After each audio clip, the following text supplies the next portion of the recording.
Mana kabarnya hari ini? Luar biasa karena kita punya Tuhan yang luar biasa. Iya, hari ini tema firman Tuhan adalah rendah hati dan rela melayani. Ya, rendah hati dan rela melayani. Saudara, kalau kita bicara tentang rendah hati, itu lawan katanya apa? Rendah hati lawan katanya tinggi hati, kalau disingkat satu kata sombong, ya. Saya percaya tidak ada di antara kita hari ini yang sombong. Kenapa? Karena Tuhan menentang orang yang sombong, tetapi Dia mengasihi orang yang rendah hati.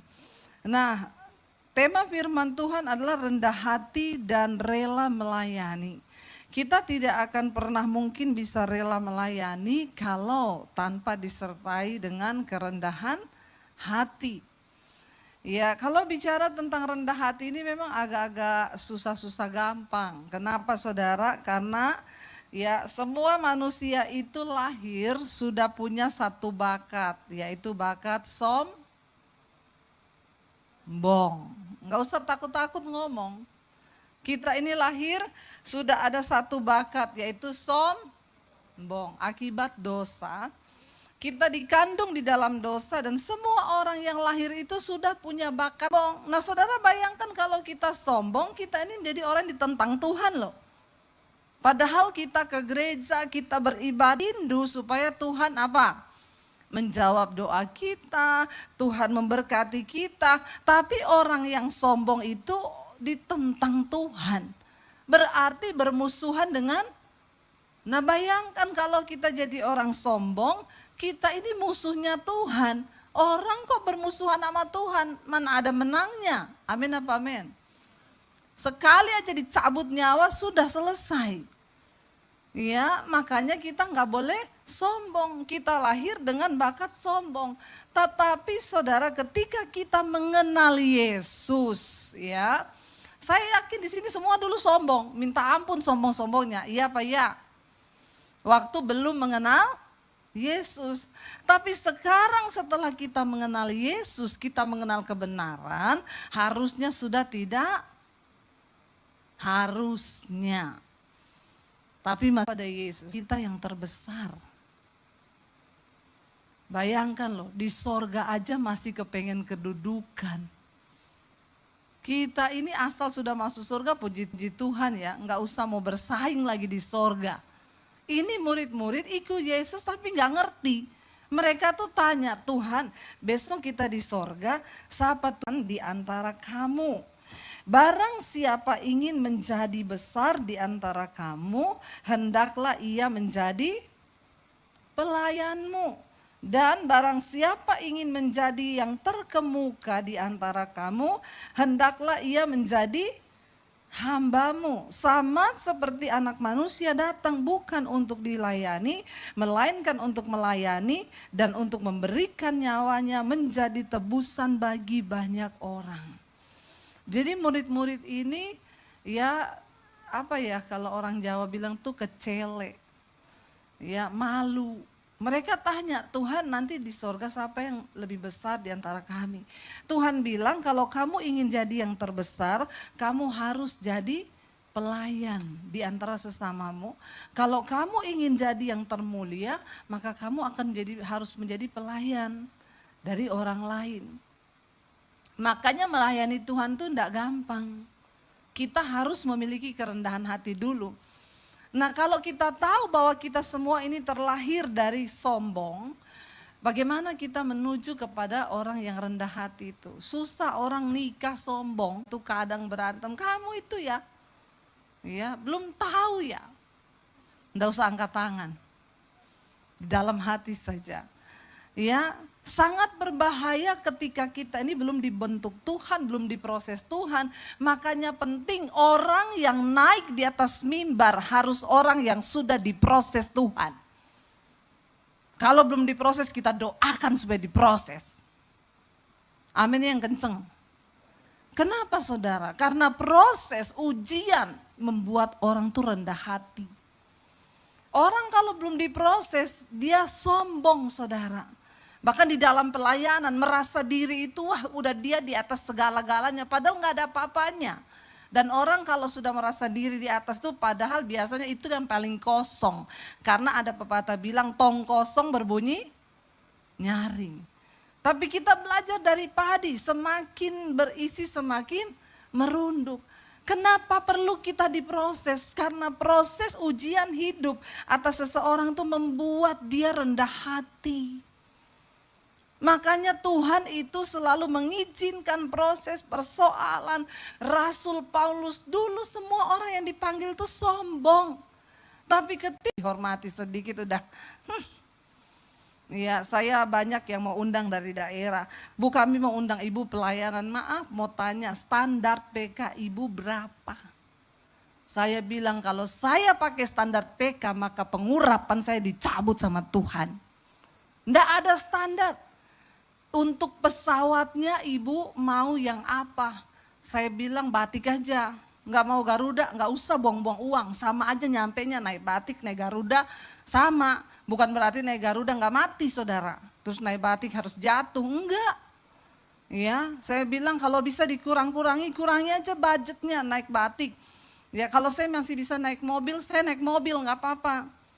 Hotelnya Bu, tidak ada standar, yang penting ya ada sarapan lah ya, biar saya juga pelayanan udah lapar. Karena kalau nggak dikasih ada sarapan saya nggak bisa makan, nanti pelayanan juga rempong saudara.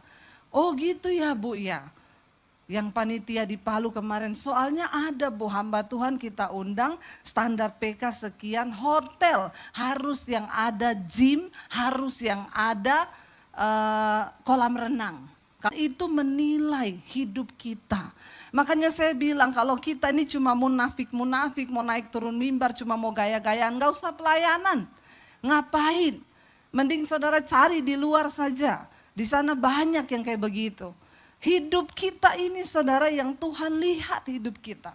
Jangan sampai ya kita ini ngomong pelayanan tapi kita masih di dalam kesombongan. Ya Tuhan itu membenci orang yang sombong tetapi dia meninggikan orang yang rendah hati.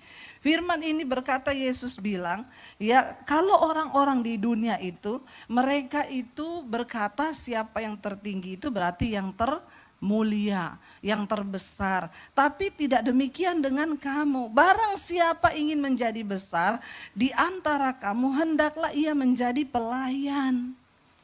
Coba kalau prinsip ini kita pegang dalam rumah tangga, istri kalau engkau mau dihargai, jadilah pelayan suamimu.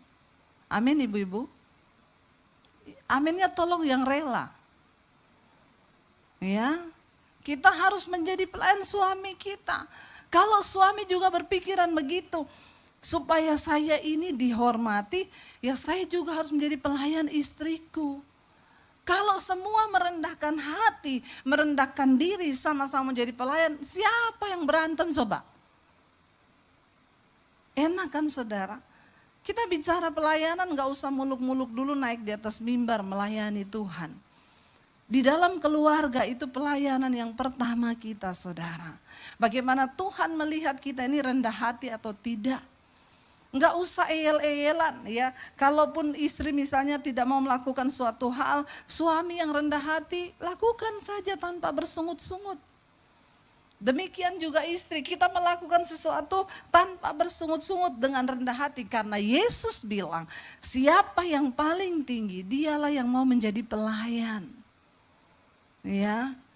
Saya pelayanan di satu kota ada yang bilang, Bu pernah ada pendeta kita undang, kita telat jemput 15 menit. Dia beli tiket lagi pulang ke Jakarta loh. Untung pesawatnya enggak jatuh saudara. Ya kita harus memiliki kerendahan hati.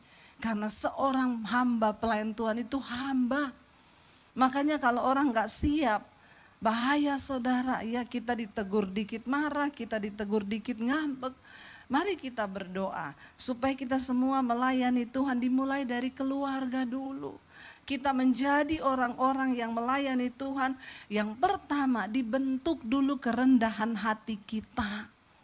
Ya istri kalau ditegur suami, kita dengar suami juga ditegur istri.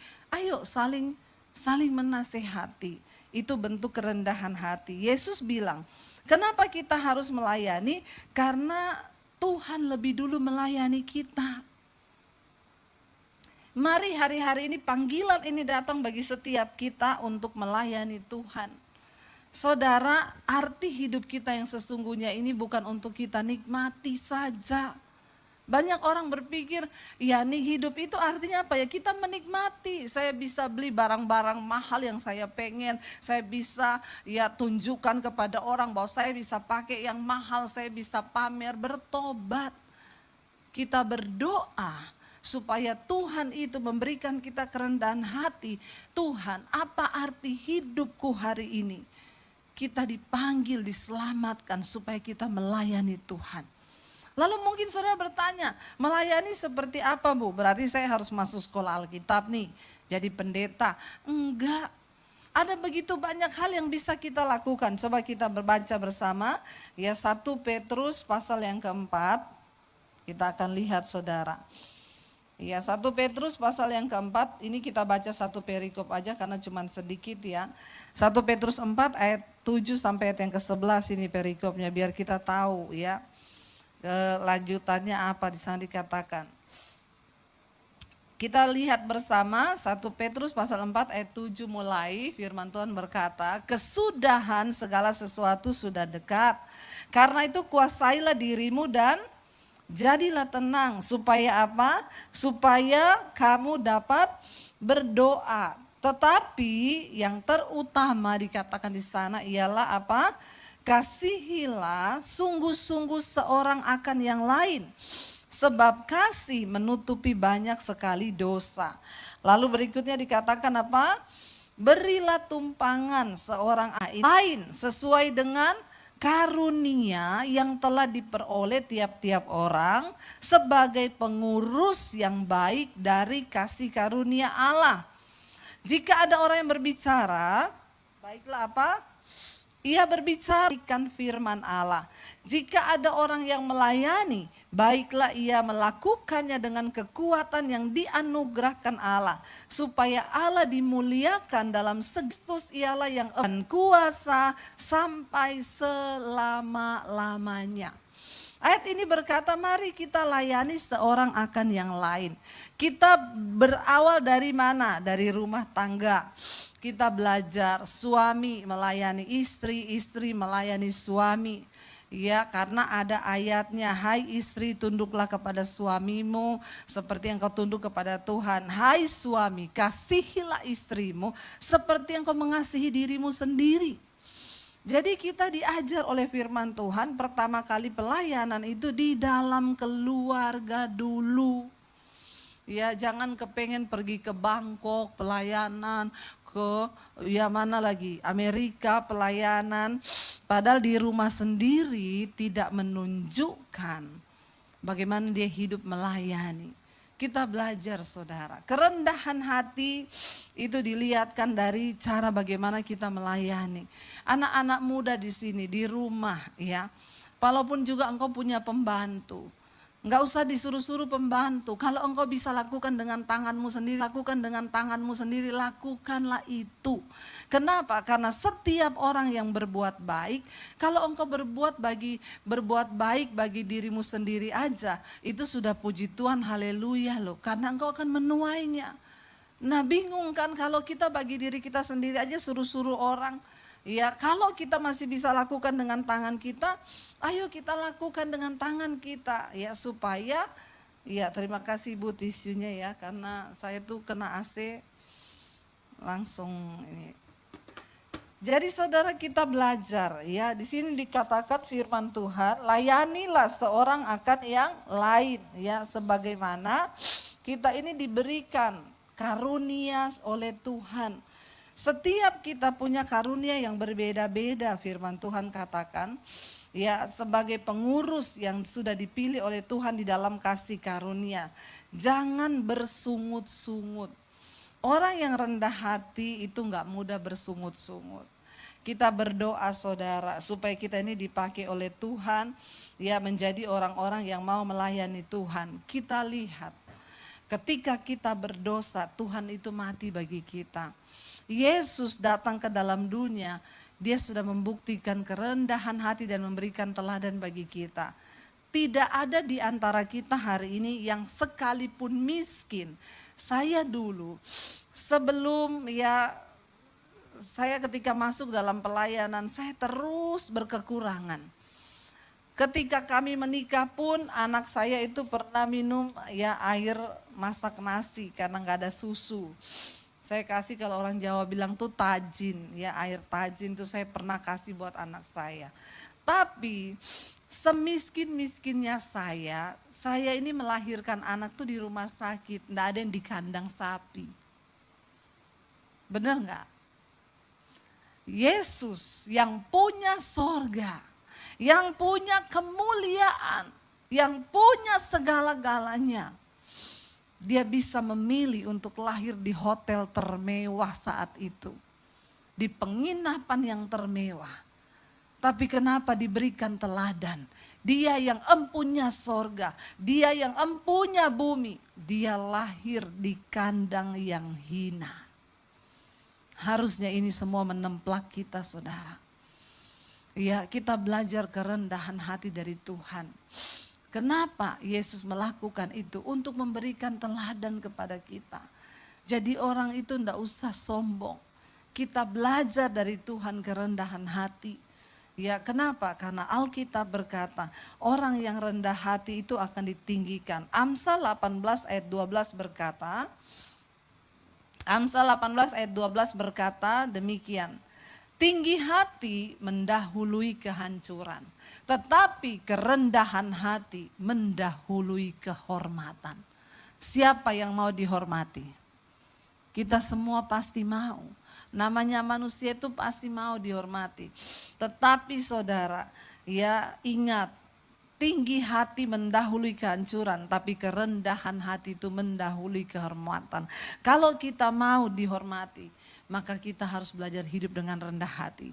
Orang tua kita belajar juga hari-hari ini untuk membesarkan anak-anak jangan di dalam kesombongan. Apalagi hari-hari ini, di mana dunia memandang penghargaan seseorang itu dari barang yang dia pakai. Tuhan tidak melihat itu semua. Kita ajarkan kepada anak-anak kita untuk mereka itu belajar hidup dengan rendah hati. Sebab Tuhan menentang orang yang sombong. Saya ingat anak saya itu waktu mau masuk SMP, saya bilang kamu cari SMP negeri. Untuk kamu bisa sekolah di negeri. Lalu dia bilang, kenapa Mam? Enggak apa-apa, kamu masuk ke negeri. Karena saya bilang, bukan soal sekolah yang mahal yang membuat anak kita rendah hati. Malah beberapa saudara yang sekolah di sekolah-sekolah tinggi, sekolah-sekolah internasional, mereka bersaing.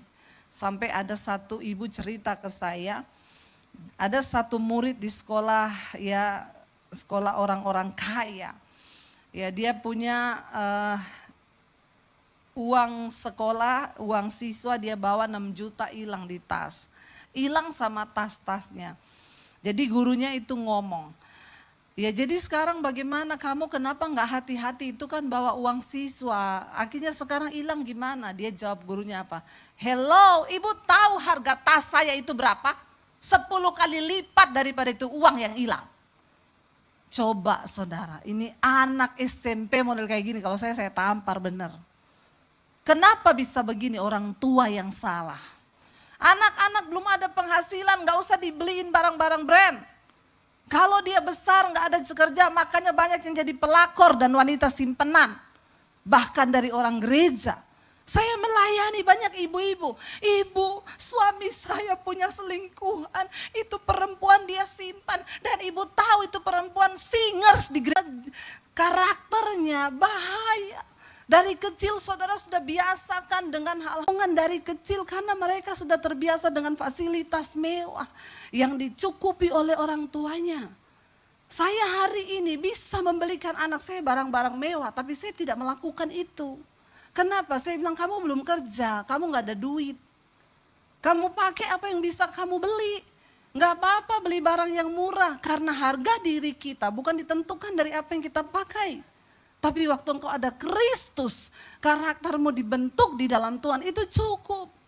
Saya bilang waktu anak saya masuk SMP, kamu masuk sekolah negeri, terus saya sekolah diantar nggak mam? Nggak, naik angkot. Serius mam? Serius. Biar dia belajar susah. Karena proses hidup akan membuat mereka rendah hati. Lalu dia bilang lah, terus aku naik angkot, aku pusing loh. Kalau naik angkot terus pusing loh mam, nggak apa-apa belajar.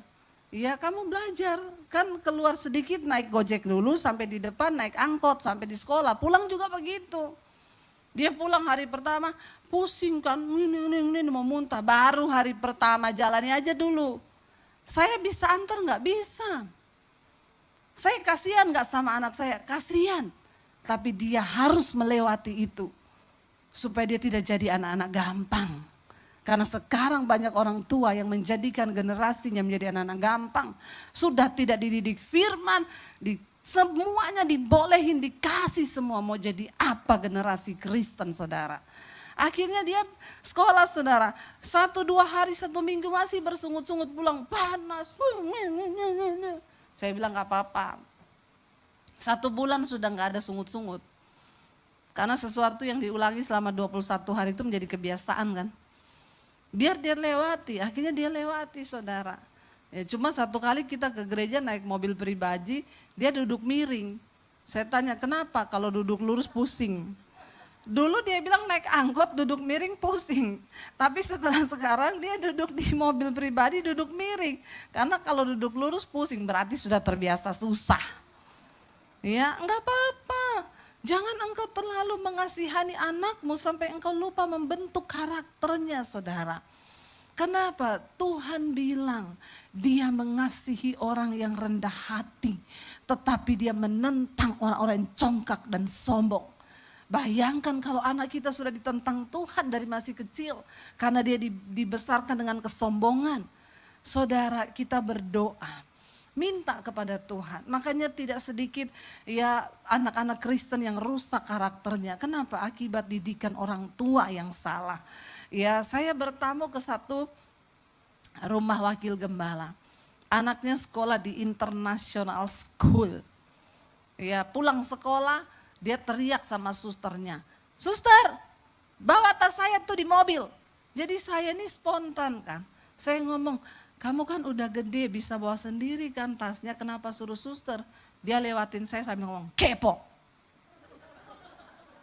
Anak wakil gembala. Maaf saudara, saya bertamu ke rumah Pak Haji. Anaknya pulang dari sekolah, masuk rumah, Assalamualaikum. Pak Hajinya jawab, Waalaikumsalam warahmatullahi wabarakatuh. Dia lewatin saya sama suami, salaman, dicium tangannya. Sorry. Kita melihat didikan yang seperti apa. Ayo kita bertobat. Ajari anak-anakmu. Jangan akhirnya anak dengan orang tua udah sama. Saling pamer, saling membanggakan sesuatu yang maaf saudara. Ya kadang-kadang kita melihat orang Kristen ini benar-benar ya keluar dari jalur firman Tuhan. Enggak apa-apa. Masih ada waktu untuk bertobat. Bagaimana kita bisa melayani Tuhan? Ya dengan sungguh-sungguh. Hanya ketika kita ini mau dibentuk oleh Tuhan. Waktu kita sudah dibentuk, saya tuh bersyukur. Saya pertama kali datang di Jakarta saudara, tidak langsung dipakai jadi pendeta. Dari Solo saya ini sudah hamba Tuhan, saya khotbah kemana-mana setiap hari Minggu. Ketika datang di Jakarta, saya berharap langsung bisa keterima lah jadi hamba Tuhan, jadi pengkhotbah. Ternyata semua pintu tertutup. Orang-orang yang kami andalkan, orang-orang yang bisa buka pintu, semua tutup pintu pelayanan. Gak ada yang terbuka. Sampai akhirnya satu saat saya datang ke satu gereja dengan suami, dibuka di situ audisi, pendaftaran untuk singers dan pemusik. Saya bilang sama suami, kerinduan saya hanya melayani Tuhan. Ayo kita ikut audisi itu. Suami saya bilang, kalau saya bisa pemusik lah, kamu pengkhotbah ndak ada dibuka audisi pengkhotbah. Saya bilang saya mau jadi singers aja, lumayan lah suara saya nggak false. tapi masih lumayan. Dia bilang, ya udah nggak apa-apa kamu jadi singers, enggak apa-apa, saya cuma mau melayani Tuhan. Saya enggak bisa nganggur karena dari awal tuh saya melayani Tuhan. Akhirnya kita ikut audisi, ditanya, suaminya audisi piano ya? Iya. Ini istrinya? Iya. Mau apa? Singers. Ya udah coba suaminya main, istrinya nyanyi. Aduh, sudah dipersiapkan dari rumah saudara. Saya sudah beri yang terbaik ini benar-benar. Saya nyanyi waktu itu suami saya main. Ya saya nyanyi. Kalau ku hidup bagimu. Udah niru Sari persis loh. Hatiku tetap menyembahmu. Sampai cengkoannya saya ikut. Dunia tak bisa menjauhkanku dari kasihmu. Persis kan? Persis banget loh. Saya merasa sih persis. Nggak tahu kalau orang yang menilai ya. Soalnya kok itu cengkoannya udah dari kasihmu. Ya. Soalnya Sari Simorangkir, saya si cangkir lah. Saudara tahu hasilnya? Nggak lulus. Mungkin saking terlalu bagus kita berdua ini. Jadi nggak lulus. Saya pulang waktu itu kecewa loh. Tuhan, saya ini sudah menurunkan diri dari pengkhotbah jadi singers. Lah kok enggak diterima? Saya tuh salah apa Tuhan? Tuhan tuh jawab saya dengan satu ayat. Di dalam rumah yang besar terdapat banyak perabot. Ya, dan perabot-perabot itu sudah ada tujuannya Tuhan. Barang siapa yang menyucikan dirinya dari hal-hal yang jahat, dia akan dipandang layak, disediakan untuk tujuan yang mulia. Lalu saya cuma mengimani saja. Ya udahlah Tuhan, ya saya percayalah satu saat saya pasti akan diterima. Tiba-tiba cabang dari gereja itu, suami saya kenal salah satu pemain musiknya. Dia bilang suami saya, kamu besok minggu ada pelayanan enggak? Enggak, gantiin saya ya di cabang gereja ini. Suami saya bilang, tapi dulu saya audisi di pusatnya enggak lulus. Oh enggak apa-apa, kan cuma cadangan. Enggak usah audisi, cuma cadangan. Dia ada pelayanan lain kali. Ya udah akhirnya suami saya gantiin. Waktu digantiin di sana saya juga datang saudara. Saya duduk sebagai jemaat. Lalu ya koordinatornya bilang, Pak Bapak main piano saya merinding loh. Enggak tahu maksudnya merinding itu apa. Karena orang lihat setan juga merinding ya. Dia bilang itu beda loh Pak. Jadi kalau Bapak belum ada pelayanan, Bapak bisa pelayanan di sini aja tiap minggu ya. Akhirnya kami setiap minggu di situ. Ya, lalu saya ditanya, ibu punya talenta apa? Saya bilang talenta saya sih banyak ya, tapi kayaknya nggak tahu nih Tuhan mau apa di sini. Ibu bisa nyanyi? Saya bilang ya pas-pasan sih, nggak fals. Bagus juga enggak, karena audisi pernah nggak lulus. Ya udah coba aja. Tapi kita ditempatkan di situ pelayanan di doa pagi. Jadi ndak make up, nggak dandan. Kalau sekarang kan enak ya, mereka bisa punya seragam ya. Kita army semua gitu ya. Kalau ada gereja-gereja tertentu itu harus pakai high heel 14 cm. Ya, di sini untung tidak ya. Takutnya aja kalau jatuh gitu ya. Nanti janjian stokingnya warna apa, stocking hitam atau putih. Atau yang dol-dol itu bloces-bloces. Atau stocking loreng. Ada saudara yang begitu soalnya ya, sudah kebangetan sih. Nah kita ditaruh di doa pagi. Di doa pagi itu pelayan kan tidak dapat amplop. Subhanallah. Tapi saya bersyukur Tuhan membentuk kami. 1 tahun pertama di Jakarta tidak ada pelayanan. Ya pelayanannya itu 4:30, jam 4 berangkat dari rumah, 4:30 udah doa pagi. Nggak ada yang puji, nggak ada yang lihat, ya kita setia aja. Saya bersyukur saya dibentuk Tuhan di sana. Sampai akhirnya koordinatornya dan jemaat beberapa ngomong, Ibu Debbie kalau WL bagus loh, kenapa nggak dinaikin di umum? Lalu saudara, tadinya ada WL yang sering dijadwal di doa pagi, dia nggak pernah bisa kalau doa pagi. Jadi dia suruh saya gantiin terus. Bu, besok jadwal saya doa pagi. Tapi kalau di umum dia nggak pernah suruh saya gantiin.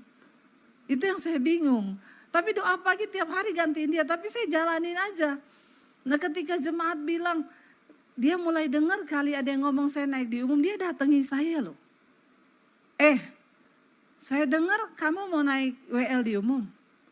Orang baru sadar diri mulai dari bawah. Di gereja loh. Saya cuma bilang gini, saya disuruh pelayanan apa aja mau. Iya, kolektor dulu. Saya bilang jangankan kolektor, suruh ngepel aja saya mau. Iya, mending gitu. Lihat saudara, orang-orang model begini di dalam pelayanan sampai sekarang saya lihat hidupnya itu gak berubah. Puluhan tahun tidak ada perubahan. Kenapa? Melayani Tuhan tapi hidup dalam kesombongan. Ya, lalu ketika satu kali saya pelayanan di satu gereja, dia ada di situ jadi singers. Lalu saya salaman sama dia. Dia bilang, luar biasa yang dipakai Tuhan. Saya bilang, iya orang baru harus mulai dari bawah. Jangan main-main dengan Tuhan. Kita berurusan dengan Tuhan pribadi-pribadi. Sebab firman Tuhan berkata saudara, jangan kita tinggi hati. Orang tinggi hati itu direndahkan. Satu kali saya cerita pengalaman saya, masih ada 3 menit. Saya diundang pelayanan ke satu daerah saudara. Ya. Itu saya beli tiket, sudah salah beli tiket. Suami saya pesan tiket, salah. Mereka bilang ibu beli tiket dulu aja. Saya salah beli tiket, jadi saya harus ganti sendiri karena saya yang salah beli tiket. Akhirnya beli, jadi saya sudah tekor dulu dari tiket. Sampai di sana ya, saya datang hari Minggu, ibadahnya mereka jam 11, saya terbang sampai di sana jam 9 saudara. Saya ambil pesawat pagi jam 7. Sampai di sana jam 9, saya WA gembalanya, Pak saya sudah di bandara, itu enggak dibalas-balas. Sampai saya itu 1 jam lebih nunggu, ya panas bandaranya, di bandara kecil nggak ada AC. Dia tuh cuma ngomong gini, Ibu kalau kita pelayanan ya di gereja besar, pesawat belum landing itu orangnya sudah di bandara. Ya bahkan kadang ada yang suruh pakai protokoler, jadi kita dijemput turun dari pesawat itu kadang-kadang seperti itu. Itu juga kadang merusak kalau orang belum siap dibentuk, itu jadi sombong saudara. Nah ini saudara saya sudah sampai, nggak ada yang jemput. Saya tanya udah di mana? Oh ya ibu tunggu aja, ibu keluar di depan bandara situ. Itu ada ATM BCA kan, ibu tunggu saja di situ ya. Haleluya. Saya itu mengelus dada. Saya waktu itu ngajak mami saya. Ya udahlah saya keluar sampai di situ. Berdiri kan, saya pikir kalau disuruh begitu kan berarti dia udah deket nih. Jam 5 menit lagi pasti datanglah mobilnya ya. Saya tunggu enggak datang-datang. Setengah jam panas saudara. Udah gitu saya udah pakai jas ini. Ini orangnya mana Pak? Di mana ya Pak? Masih di jalan Bu, tunggu aja Bu. Udah deket. Nah deketnya orang kampung itu kan gunung aja dia bilang deket karena kelihatan. Itu deket loh Bu gunung itu. Saya nunggu di situ lama, saya berdiri. Akhirnya dia datang. Dia datang saudara, dia nggak turun dari mobil. Dia berhenti di depan ATM itu, dia buka kaca. Bu Debbie Basir ya? Saya bilang iya Pak. Naik Bu, dia nggak angketin koper saya, koper mami saya. Dia duduk manis. Nah kita ini biasa, dilayani itu sedemikian rupa sampai ya rasa-rasanya kita pun mau digendong. Enggak usah bawa apa-apa, bahkan kita kadang mau digendong saudara, terlalu alay lebay juga. Nah waktu itu naik Bu, saya lihat ini saya bawa koper 2 sama mami saya. Oh iya Pak bentar ya Pak, saya angkat koper saudara sama mami saya. Pak tolong buka bagasinya Pak, dia enggak turun, sudah Bu, buka aja tarik. Saya tarik saudara, saya masukin tas saya tutup, saya duduk di mobil, saya bilang sudah Pak, tarik Bang. Kan ini kayak naik angkot kita. Ya kayak naik bus saudara, angkat-angkat sendiri, pokoknya menderita sendiri. Kita datang saudara, ya yang jemput itu sudah, Bu ini gerejanya ya, sebentar saya pergi ya. Dia pergi, dia tinggalin saya di depan gereja. Saya bilang mami saya, lah ini kita masuk kemana, pintunya di mana? Yang di depan belum dibuka. Saya cari-cari jalan sendiri saudara. Akhirnya di samping itu ada pintu kecil. Mami saya bilang, kok begini amat ya orangnya ya? Yang ngerti aja lah mungkin ya begitulah ya. Ya udah kita duduk saudara. Udah sampai di situ kita duduk. Saya itu waktu itu nanya, saya ini ajak satu orang. Kalau tidak memberatkan, biasa sama suami, tapi ini sama mami saya. Tiketnya bagaimana? Oh enggak masalah Bu, nanti kami ganti, Ibu beli saja. Saya sudah kehilangan tiket PP salah jurusan. Ya sudahlah enggak apa-apa. Begitu saya duduk, yang undang saya itu datang. Ibu,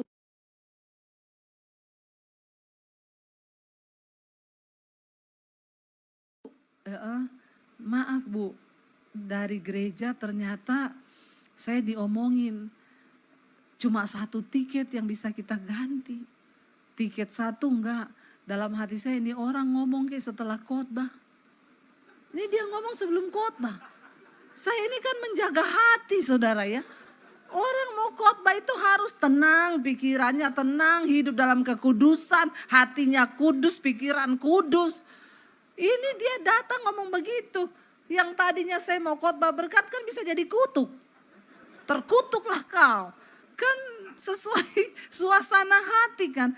Dalam hati saya, aduh saya itu udah ngelus dada. Oh kok gitu ya, kan tadinya kamu ngomong bisa diganti. Iya Bu, jadi gereja kita cuma bisa bayar satu orang saja. Dalam hati saya udah menggeh hitung yang saya rugi bayar tiket yang salah. Terus dia kayak begini lagi.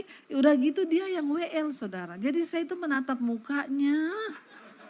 Dan dia tuh nyanyi semua baik. Semua dalam hati saya baik. Apa baik? Ya itu ini loh kerendahan hati itu diproses. Udah selesai khotbah. Ayo Bu kita habis makan siang kita antar ibu ke hotel ya. Bukan hotel, losmen. Saya masuk tempat tidurnya satu yang kecil. Dia kan tahu saya datang berdua. Lah terus mami saya tidur di mana? Cuma pas buat satu orang. Jadi dia sudah pergi saudara. Saya ke hotel tuh saya tanya, Mbak dia nggak kasih extra bed ya? Enggak ya udah Mbak saya pesan extra bed ya. Waktu saya pesan gitu, suara di hati saya ngomong, bayar extra bednya sendiri. Terus saya tanya, berarti mereka juga belum bayar extra bed? Oh enggak ada pesanan. Ya udah saya bayar extra bednya aja berapa Mbak? Sekian saya bayar. Tiba-tiba suara lagi ngomong, sekalian bayar kamar hotelnya. Saya tengking tuh suara dalam nama Yesus. Ini saya sudah kehilangan uang tiket, udah gitu dia juga nggak ganti punya mami saya. Jadi 6 tiket nih saya angus nih, uang saya hilang. Terus bayar itu kamar hotelnya. Saya gelisah, saya belum bayar saudara, saya bayar extra bednya aja, saya balik ke kamar. Waktu sudah siap-siap mau ibadah sore, saya bilang sama mami saya, Mam, masa saya dapat suara kayak begini Mam, udah mereka gak bayar lagi tiketnya mami. Mami saya ngomongnya apa? Kalau Tuhan yang ngomong, lakukan loh. Waduh, ini peneguhan kan. Saya mampirlah ke resepsionis, Mbak saya bayar 2 malam berapa sekian, saya bayar, udah jangan ditagih ya. Oke, saya datang saudara. Lagi siap-siap di hotel udah, ayo Mam kita ibadah yang sore Mam. Mau jalan, ada suara di hati ngomong gini, nanti kalau kamu dikasih PK, balikin itu PK-nya. Wah saya tengking langsung dalam nama Yesus. Bahasa roh, ini pasti kedagingan saya ngomong, ini bukan dari Tuhan ini. Saya udah rugi banyak ini Tuhan, jangan bercanda. Saya gak mau dengar itu suara. Dan saya udah gak mau ngomong ke mami saya, karena dia mau bilang lagi kalau Tuhan yang suruh. Saudara ketawa, saya nyesek. Akhirnya saya pelayanan. Itu mengganggu di hati sepanjang khotbah. Habis ini balikin persembahannya. Balikin persembahannya. Tapi Tuhan tidak berbicara di sini loh Pak.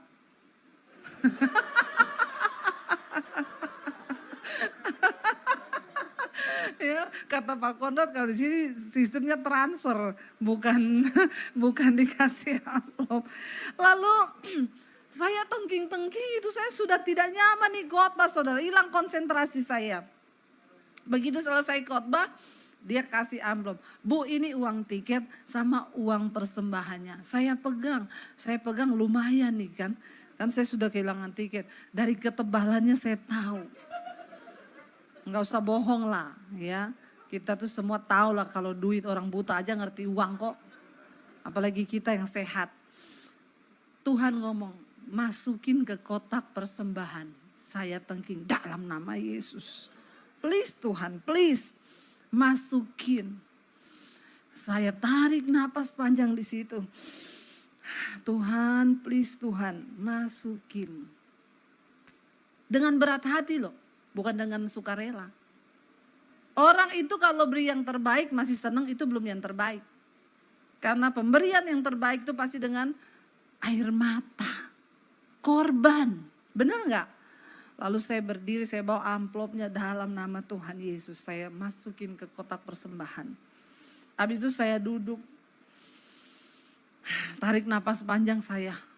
Ini namanya tombok pelayanan. Akhirnya kami pulang, saudara, besoknya mereka terima kasih loh Bu, hotel dibayari, PK dibalik.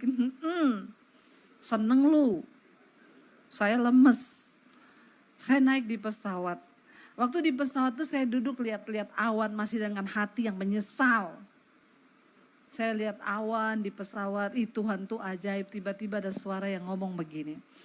Kamu tahu gak, kamu datang ke sini itu bukan melayani. Tapi aku yang sedang melayani kamu. Kamu harus belajar tentang kerendahan hati. Saya menangis di pesawat itu, air mata saya bercucuran, saya menyembah Tuhan. Saya bilang, yes Tuhan, hidupku adalah penyembahanku. Saya mau belajar menaruh semua hak-hak saya. Saudara, sebagai pelayan Tuhan, sebagai orang-orang yang sudah dipanggil Tuhan, saya undang para imam musik. Mari kita belajar. Hidup di dalam kerendahan hati. Kita belajar taat kepada suara Tuhan. Dimulai dari rumah tangga kita sendiri. Karena kami tahu Tuhan, hidup kami adalah penyembahan kami.